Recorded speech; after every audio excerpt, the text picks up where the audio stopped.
Здравствуйте, уважаемые студенты! Предмет «Русская литература», тема урока Анна Ахматова, стихотворение «Мне голос был, он звал утешно». Цель урока образовательная. Познакомиться с жизнью и творчеством Ахматовой, показать богатый духовный мир поэтессы. Второе. Развивать интерес к поэзии, помочь почувствовать самобытность поэтического мира Ахматовой, осознать связь ее поэзии с проблемами времени. И третье. Воспитывать чувство гордости за русскую литературу, создавшую поэтов в смутные времена. Анна Андреевна Ахматова. Знаменитая российская поэтесса XX века, писательница, переводчик, критик, автор известной поэмы «Реквием» о репрессиях 30-х годов.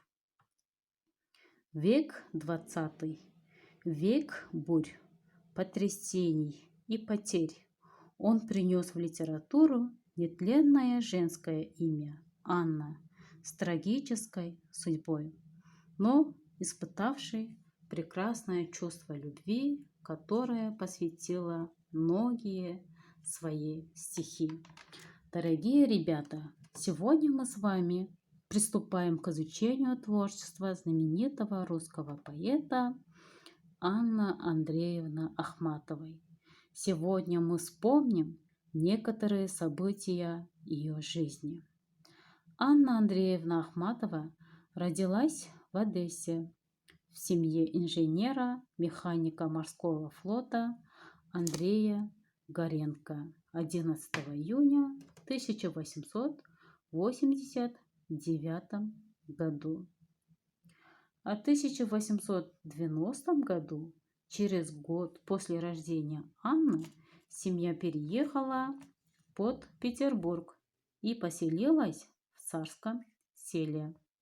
У них в семье было 6 детей: Андрей, Инна, Анна, Ия, Ирина, Виктор. Сестра Ирина рано умерла от туберкулеза. До 16 лет она жила в Царском селе. Юная Анна наслаждалась свободой, хорошо знала все древние развалины старинного города, плавала как рыба. Старинные парки, красивые дворцы, памятники побуждали вдохновение. Пушкинский дух витал в Царском селе, и она начала писать стихи с 11 лет.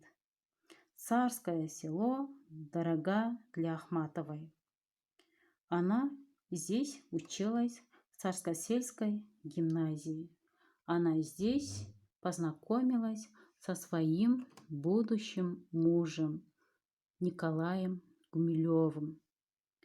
Но последний год гимназии закончила в Киеве. В 1910 году Ахматова и Николай Гумилев поженились и свой медовый месяц провели в Париже. И несколько последующих лет Ахматова прожила благополучно и счастливо. В Париже она познакомилась со многими деятелями мировой культуры. Тогда же художник Модильяне сделал удивительно выразительный портрет Ахматовой. В 1912 году у Ахматовой и с Гумилевым родился единственный сын Лев. И в том же году вышел ее первый сборник стихов «Вечер». Критика приняла его вполне благосклонно. Друзья поэта поздравляли Анну Андреевну с успехом. Брюсов отметил самобытное оригинальное мышление поэта. Столь же самобытной, как личность Ахматовой, была и ее внешность. Все, кто знали Анну Андреевну, говорили о ее царственной красоте, которую она сохранила вплоть до смерти. Она поражала необычайной пластичностью своей статной фигуры, особой осанкой и грацией. В одежде она предпочитала черные тона и шали любила. Многие художники хотели написать с нее портрет. Анна Ахматова была величественной внешне и легко ранимой внутри, хотя жизнь заставила ее стать сильной и мужественной. Она никогда не писала о себе лично, но как женщина, жена, вдова, мать выражала в своих стихах те чувства, которые испытывала сама и которые стали общими для многих женщин. За долгую жизнь Ахматова оплакала многие утраты. В 1921 году расстреляли его мужа Николая Гумилева. Не успел повзрослеть и сын Лев, как его арестовали в первый раз, потом второй раз арестовали, потом третий раз. Сначала за отца арестовали, потом за мать. В ссылке погиб ее второй муж, известный искусствовед Бунин. Чтобы спасти сына от гибели, Ахматова написала к 70-летию Сталина 2 хвалебных стихотворения. Надо сказать, что ее все поняли и никто не осудил. Сын Ахматовой, Лев Николаевич Гумилев, остался жив благодаря матери. Он стал известным ученым и умер совсем недавно, в возрасте 83 лет. Вот он. Личная жизнь Ахматовой не сложилась. Несмотря на то, что ее постоянно окружали люди, но внутренне она всегда оставалась одинокой. Она смогла отразить самые страшные и тяжелые моменты в жизни своего народа в своих произведениях. Замолчав на долгие десятилетия, Ахматова копила в себе главные произведения в своей жизни – «Реквием» и поэму «Без героя». В 1946 году было принято печально известное постановление ЦК партии, в котором подвергалось резкой критике творчества Ахматовой. Эти нападки были ничем не обоснованы, но постановление отменили только 30 лет спустя, когда Анны Андреевны уже не было в живых. А тогда Ахматову исключили из Союза писателей, а самое страшное – отлучили от стихов. Конечно, она их писала, но опубликовать не могла. Чтобы выжить, ей пришлось заниматься поэтическими переводами. Постепенно росла и мировая известность Ахматовой. В 1964 году ей была присуждена международная литературная премия Этна Таормина и разрешили поехать в Сицилию, чтобы ее получить. А в 1965 году Ахматовой была присуждена степень доктора Оксфордского университета. После Англии Ахматова вновь побывала в Париже. Это было возвращение к молодости и одновременное прощание с жизнью. Последние месяцы из-за перелома она оказалась прикованной к постели. Так получилось, что настоящая слава большого русского поэта пришла к ней только после смерти. Вот, ребята, теперь вы знаете, какая трагичная и в то же время удивительная судьба сложилась у Анны Ахматовой. Надеюсь, что вам информация была интересна. А теперь давайте поговорим о ее произведениях. Так, ребята, перечисляем особенности лирики Ахматовой. Она голос своей эпохи. Она избегает говорить о чувствах прямо, предпочитая намеки. Лирическая героиня в стихах Ахматовой не всегда совпадает с личностью автора. Анна Андреевна в своей лирике обращается к различным темам.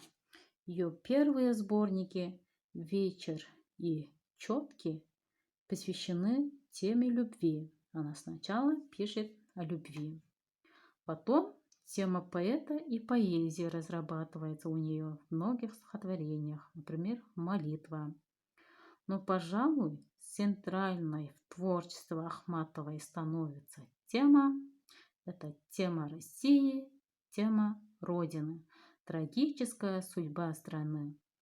Пережита Ахматовой вместе с ней. Она разделила участь своей Родины. Давайте, ребята, прочитаем стихотворение «Мне голос был, он звал утешно». Мне голос был, он звал утешно. Он говорил: иди сюда, оставь свой край глухой и грешний, оставь Россию навсегда. Я кровь от рук твоих отмою, из сердца выну черный стыд и новым именем покрою боль поражений и обид. Но равнодушно и спокойно руками я замкнула слух, чтоб этой речью недостойной не осквернился скорбный дух. Написано в 1917 году, после революции. Революция. Анна Андреевна очевидцей голода, красного террора была. В то же время она жила очень бедно, ведь ее почти не публиковали, а на руках остался 5-летний сын Лев Гумилев, а муж Николай Гумилев тогда жил во Франции. Он пытался похлопотать о переезде супруги, но отказалась ехать. Видимо, он стал прообразом таинственного голоса. В трудные годы революции многие эмигрировали за рубеж. Как ни тяжело было Ахматовой, она не покинула свою страну, потому что не мыслила о своей жизни без России. Любовь к родине у Ахматовой не предмет размышлений. Она считала, что если будет родина, то будет и цель жизни, и творчество, и дети. Основная тема произведения – патриотизм, неприятие революции и твердость и мужество героини.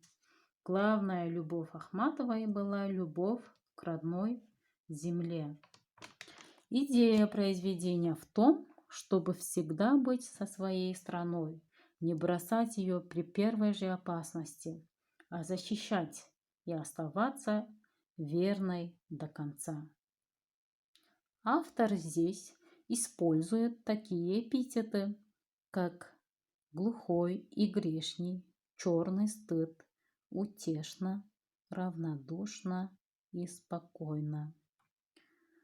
Благодаря этим средствам выразительности Ахматова показывает глубокий психологизм, искренние чувства горечи, печали, неприятия войны, насилия и противопоставление частной жизни. В трудные годы революции многие поэты эмигрировали из страны, но Ахматова, являясь истинной патриоткой, и любящей свою родину женщиной осталась в России и продолжала нелегкое время писать свои стихи. Судьбу свою Ахматова навсегда связала с судьбой родной земли. И когда после революции пришла пора выбирать, она не колебалась, осталась с родной страной, со своим народом. Ребята, мы сегодня познакомились с великим поэтом Серебряного века Ахматовой. Мы узнали ее как личность, как поэта, как мать, как жену. Мне хотелось бы, чтобы каждого из вас затронула судьба и поэзия этой удивительной поэтессы. Хотелось бы, все бы вы любили свою родину, как она, искренне и нежно. Пусть ее замалчивали, пусть ее не печатали, но она продолжала любить свою родину, свою землю и писать стихи. Домашнее задание. Выучить наизусть стихотворение «Мне голос был, он звал утешно». До свидания, ребята.